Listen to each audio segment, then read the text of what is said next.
네, 정치 시사 이슈의 법적 쟁점을 시원하게 파헤쳐보는 시간 최강 로스쿨. 오늘은 최강 로스쿨 학장 김준우 변호사와 함께합니다. 안녕하세요. 네, 안녕하세요. 김준우 변호사입니다. 오늘 출연인 줄 알았는데 전화를 네, 저도 그런 줄 알았는데요. 예. 네, 어쩌다 보니까 유선상으로 연결돼서 통보합니다. 예, 오늘 직장 갑질 119가 최근에 직장 내 괴롭힘 관련해서 판결례를 87건을 분석했다. 이 보고서를 내놨던데 그 관련해서 좀 법적인 부분들을 살펴보는 시간입니다.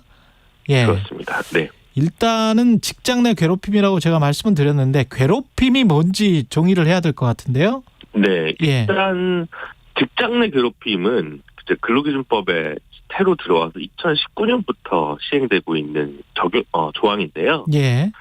직장에서의 지위 또는 관계 우위를 이용하여, 이게 되게 중요합니다. 지위 또는 관계 등의 우위를 이용하여.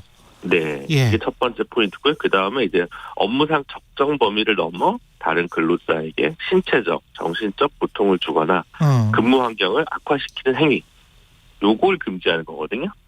아, 그렇군요. 네, 그렇기 때문에 이제 우위잖아요. 그러니까 예를 들면 지금 바깥에 박선영 PD가 상급자인 이주영 PD를 괴롭힌다. 예. 요건 이제 밑에 사람이 위에 상향식은 이제 직장 내 괴롭힘에 해당하지는 않습니다. 아, 상향식은 안 돼? 네, 안 되죠. 그다음 이제 우리 팀에는 그런 사람들 많은데. 그러니까요. 근데 어쨌든 근로기준법상 직장 내 괴롭힘에 해당이 안 된다. 상향식이 안 돼요? 네. 그럼 저는 엄청 억울하네. 네, 그렇죠. 네. 그러니까 이제 이주영 PD와 최경영 기자의 관계는 무엇인가? 이제 진행자와 PD는 누가 우위인가? 이것도 사실 법률적으로 좀 규명이 안 돼 있잖아요. 규명이 안 돼 있지. 네. 그래서 이런 부분 좀 각자 다른 팔이에요. 각자 다른 팔. 그러니까요. 오른팔 왼팔 서로 간에 그냥 각자 흔드는 거죠. 네, 그렇습니다. 그래서 그런 건 좀 안 되고요. 어쨌든 상급자가 이제 밑에 사람을 괴롭히는 경우, 아니면 사장님이 근로자를 괴롭히는 경우, 요거를 이제 규제하는 것이 근로기준법상 직장 내 괴롭힘이다. 이렇게 좀 알고 계시면 될 것 같습니다. 부장이 대리에게, 상무가 뭐 부장에게. 그렇습니다. 업무상 적정 범위를 넘어, 이거는 어떻게 해석해야 됩니까? 그건 이제 늘 진리의 케바케라 케이스 바이 케이스라고 이제 법은 적당히 이제 추상적이어야 많은 걸 포섭할 수 있잖아요. 그렇죠, 그렇죠.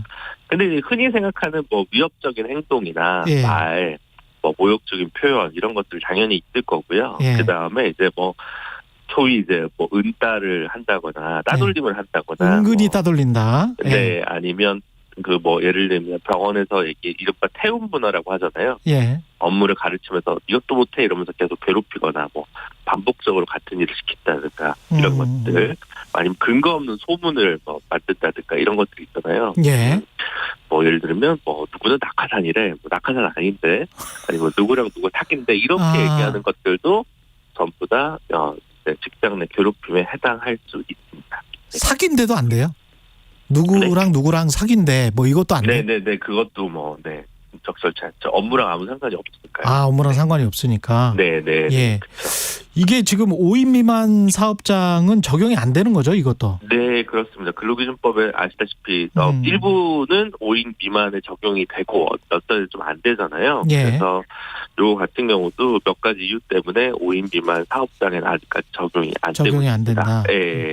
근데 뭐냐면 그 직장 내 괴롭힘을 신고를 사업주에게 하면 사업주가 조사위원회 같은 거를 꾸려서 이제 조사를 해야 되거든요. 그렇죠. 그리고 이제 피해자와 가해자를 분리조치 같은 걸 해야 되는데 5인 미만 사업자에 그게 현실적으로 인프라가 되겠냐, 뭐 이런 것들을 핑계로 일단 좀 빼고 있는데요. 사실 지금도 사업주가 제대로 하지 않으면 노동청에서 이걸 해줘야 되거든요. 그래서 그렇죠. 여러 가지 그런 것들을 생각했을 때 어쨌든 좀 방법이 있을 텐데, 어쨌든 시작할 때는 또 이렇게 5인 미만 사업장에 적용 안 하는 경우가 있습니다. 그렇기 때문에 장기적으로는 이게 좀 확대되지 않을까. 라고 좀 기대를 하고 있습니다. 왜 근로감독관처럼 외부에서 뭐가 들어온다든가 뭐 그럴 수도 있을 것 같긴 한데. 그러니까요. 그런데 이제 뭐 어쨌든 항상 뭐 공무원이 부족하다 뭐 이런 이유들이 있기 때문에 아마 이제 그런 것들이 잘 안 되고 있었던 것 같은데요. 아마 장기 과제로 뭐 입법부에서 결단할 시점이 어느 순간 오지 않을까 싶습니다. 그리고 5인 미만 사업장하고 비슷하게 플랫폼 네. 노동자, 특수고용 노동자 이 사람들도 근로계약을 체결하지 않았기 때문에 네. 여기도 안 되는 거예요. 그러면 직장 내 괴롭힘. 그러니까 이게 이제 예. 기본적으로 이 근로기준법상 직장 내 괴롭힘에 해당하면 예. 이제 사업주에게 신고하면 사업주가 조사를 해야 되고 사업주도 그 신고를 이행하지 않으면 과태료라든가 이런 처벌 조항이 있거든요. 근데 이제 그 플랫폼 노동자, 유사 근로자, 학문적으로 다양한 표현들이 있습니다만 이 특수고용직 노동자들 같은 경우 기본적으로 이제 근로기준법에 적용이 안 되기 때문에 네.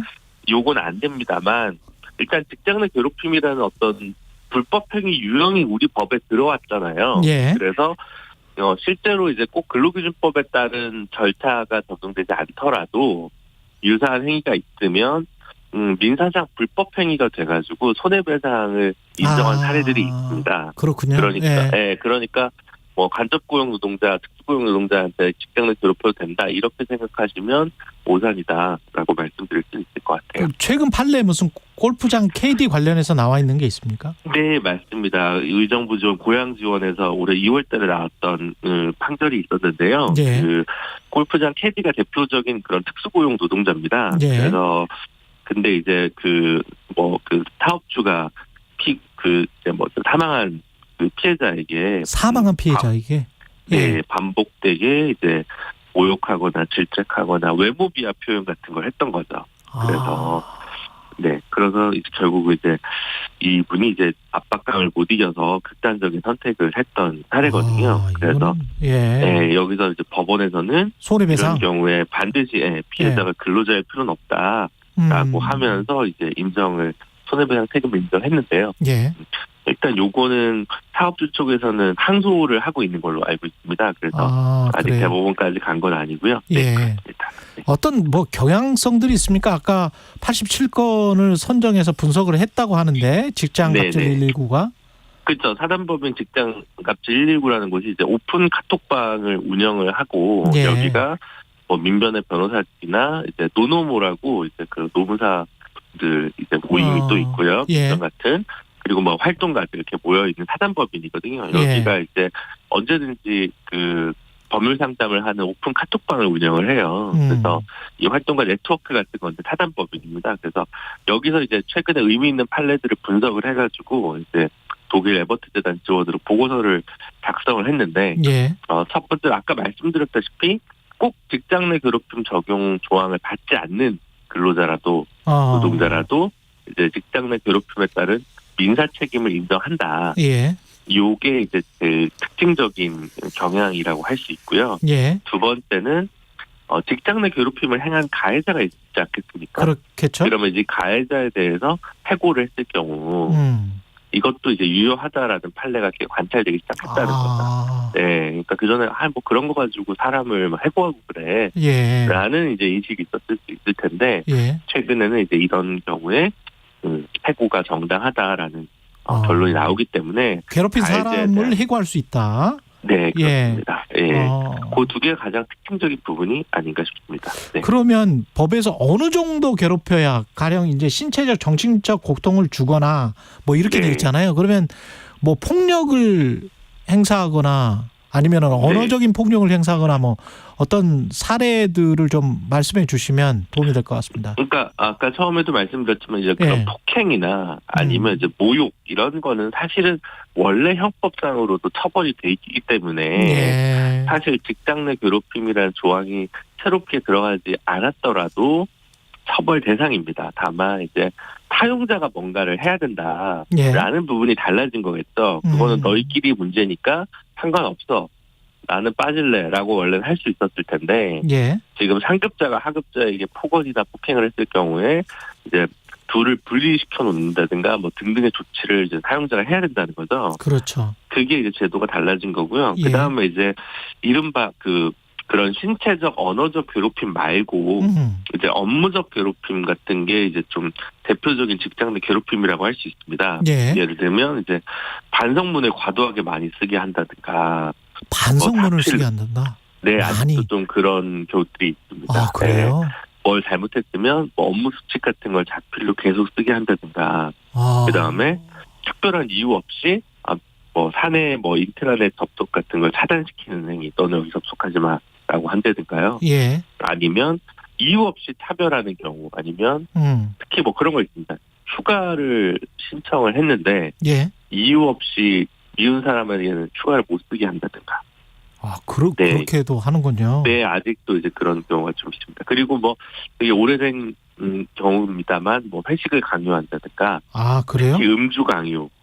네. 그것도 괴롭힘이 되는 거죠? 예. 네, 이제는 될 수 있습니다. 그리고 이제 업무적이 아니더라도 업무 외적인 부분일 텐데 뭐 이상한 사소한 심부름을 시키는 경우들이 예. 좀 남아 있는 뭐랄까요, 조직 문화가 남아 있는 경우가 좀 있습니다. 개인 심부름을. 네. 그다음에 뭐 장기자랑 한번 해봐라, 뭐 그런 거 있잖아요. 아니면 장기자랑. 예. 네, 이번 주말에는 어떻게 김대리 등산이나 한번 어때? 뭐 이런 것들이 있지 않습니까? 네. 그것도 안 되는 거죠? 그런 것들도 이제 반복되면. 예. 그러니까 이제 이게 뭐 한 번 얘기한 것만 가지고 예. 직장 내 괴롭힘이 될 수는 없지 않겠습니까? 근데 본인이 이제 분명하게 의사를 전달을 했는데 나는 뭐 네. 피곤해서 안 된다. 그렇죠. 네. 뭐 그런 것들, 아니면 뭐 아파서 휴가를 써야 되는데 뭐 계속 미운 사람한테 계속 아니 뭐 진단서 갖고 와라, 뭐 갖고 와라, 이런 식으로 하는 경우도 있습니다. 그래서 하여튼 1회적으로는 그렇게 된다고 바로 딱 되진 않고요. 네.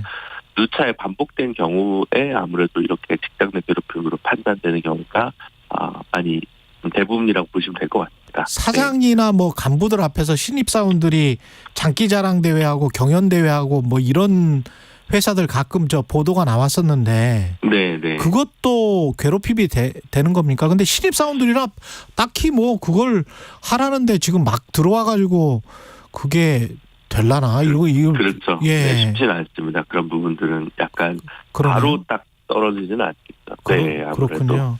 그럼 만약에 내가 이제 직장 내 괴롭힘을 당하고 있는 것 같다. 상당히 유형이 많으니까. 그렇죠. 그럼 어떻게 해야 돼요? 일단은 아무래도 증거를 수집해야 되지 않겠습니까? 증거를 수집해야 된다. 네. 예. 그러니까 근데 이런 게 참, 그래서 요즘 기업 문화가 무서워진다는 얘기들도 많이 하십니다. 네.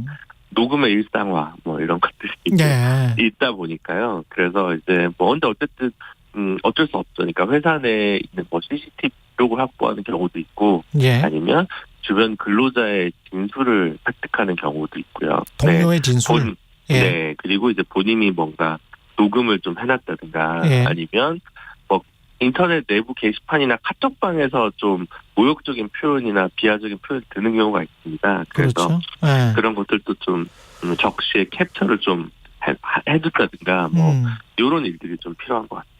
그러면 그 직장 내 괴롭힘을 당한 사람은 어디에다 신고를 하는 거죠? 회사에다 신고를? 네, 기본적으로 회사에다 신고를 하는 거고요. 예. 그래서 회사가 좀 안 될 것 같으면 노동청에 신고를 하는 건데, 이렇게 본인이 혼자 하는 경우에 좀 뭐랄까요? 힘들지. 섰을 수가 있습니다. 그래서 아까 말씀드린 그러니까 노동조합이 있는 회사라면 노동조합이랑 상의를 하시는 게 제일 좋을 것 같고요. 네, 아까 말씀드린 그 직장갑질 119라는 사단법인에서 카톡방을 운영하니까 상담은 무료니까요. 그런데 이제 상담을 하시거나 아니면 노무사 사무실이나 변호사 사무실을 찾아서 가는 것도 좋은 방법이 될 수 있을 것 같습니다. 만약에 이런 신고를 당하고 증거가 다 있고 그런데 적절한 조치를 취하지 않았다 그러면 사용자 측에 뭔가 제재가 있겠죠? 그렇습니다. 그런 과태료 같은 조항들이 있고요. 그리고 이제 특히 그 조사를 제대로 실시하지 않은 경우, 그 다음에 이에 따른 필요한 적절한 조치가 있을 거 아니에요. 근무 장소 변경이라든가 이런 걸 하지 않은 경우, 그 다음에 징계를 가해자에 대해서 확인했는데 징계를 하지 않은 경우가 있어요. 우리 회사에 기여한 바가 많아서 징계까지 할 건 아니다. 주의만 한다든가, 아니면 그런 그 조사 과정에서 알게 된 비밀을 누설하는 경우, 이런 경우에는 이제 기본적으로 과태료 조항이 있고요. 그 다음에 또 이제 신고했다고 불리한 처우를 할 경우에 또 여기에 대해서 벌금이나 이런 형사처벌을 받을 수 있도록 되어 있습니다. 그래서 또 더 나아가서 이제 객관적 조사 의무를 제대로 하지 않았을 경우에는 손해배상 책임까지 사업주가 지게 돼 있기 때문에요. 요즘 사업자 별로도 이제 그런 전문 인력이 없기 때문에 이제 변호사나 노무사 사무실에 이런 그 직장 내 괴롭힘 신고될 경우에 이거를 이제 외주하고 의뢰하는 경우들도 많이 이제 일어나고 있습니다. 예, 여기까지 듣겠습니다. 최강 로스쿨 김준호 변호사였습니다. 고맙습니다. 네, 감사합니다. 이 시각 출근길 교통정보입니다. 흐름이 나아진 곳도 있긴 한데요. 그래도 아직 밀리는 곳이 많습니다.